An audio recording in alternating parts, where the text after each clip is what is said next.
Hello everybody, my name is Oliver Leopold, back with another video. Today I'm reviewing the Acton Blink Lite skateboard.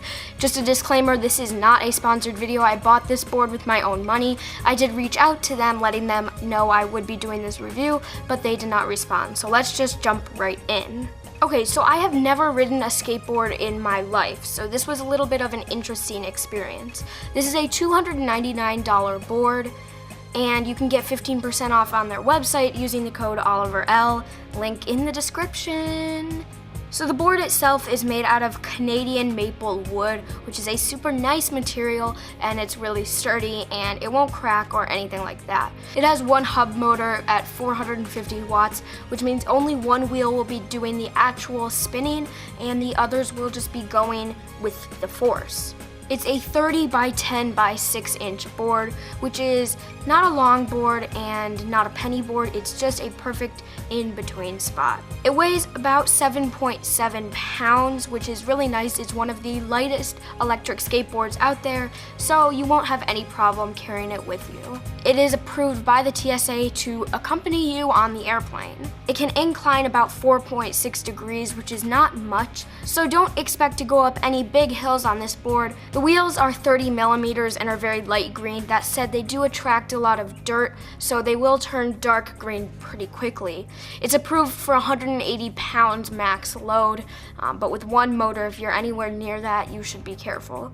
It has these two really cool lights on either side that don't take up much battery, but look really cool at night and give a nice indication that the board itself is on. So this will last about 5 miles. I haven't gone anywhere near that amount yet, and you can check the battery life on the app, which pairs instantly. You don't even have to use Bluetooth or anything. It only takes about an hour or an hour and a half to fully charge, which is super nice because then you can go up and running. That said, the remote itself uses AAA batteries with no indicator of the battery life itself. So I am constantly worried that I'll go out far and then my batteries will die and I'll have to manually push the board the rest of the way. That said, you can manually push this board. There's nothing stopping you. So if your battery does die, you'll have no problem taking it back yourself. It has 3 speed modes, a beginner, intermediate, and pro, which is basically like the max speed you can go, which is really nice. Yeah, I find myself a beginner and it's still pretty fast. So some of my big complaints are the braking and the connection. So talking about the braking, you should not use it ever. So the braking just stops right away. It does not ease into a stop, it just stops. And just due to basic gravity, that will make you go flying. So I find myself just jumping off the board or waiting for it to naturally slow all the way down.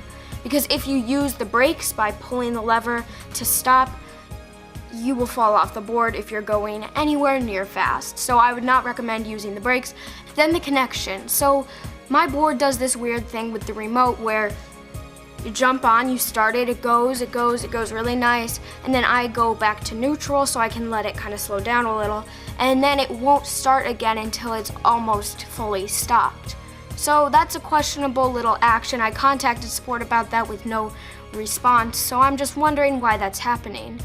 The board can go in reverse. Don't really know why you would want that, but you can basically ride it backwards, or if it goes really far ahead of you, you can turn it to reverse, pull the little lever, and it'll come back to you. So this board is definitely a great purchase for kids or teenagers, but enthusiasts might not like this board because it can only go maximum of 10 miles an hour.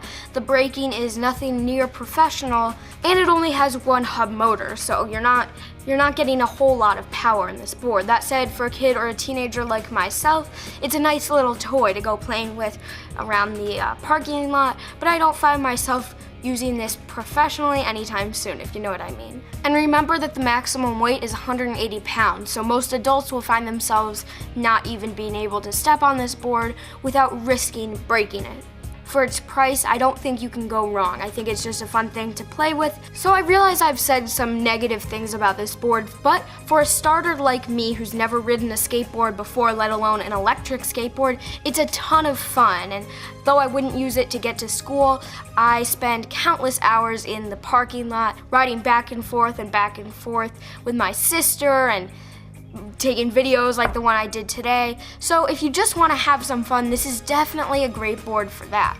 It's nothing too serious, but it's definitely a great starter board, and Acton makes a bunch of other more premium boards. This is the lowest down their line. So if you get this board and for a year you really like it, there's always room to upgrade, and Acton provides financing, free shipping, and a bunch of different discounts if you're interested. So you can get it on their website for $300. If you use my coupon code, you can get it for $255. And then if you get it off Amazon, you can get it for $250. Either one, if you buy it, it will give me a kickback, just a little disclaimer. So I would appreciate if you just checked it out. But again, this is not sponsored. They do not give me any endorsement to make this video. So again, so much fun, but not really a premium board. So thank you guys so much for watching. I'll see you in the next one. Peace. Bye.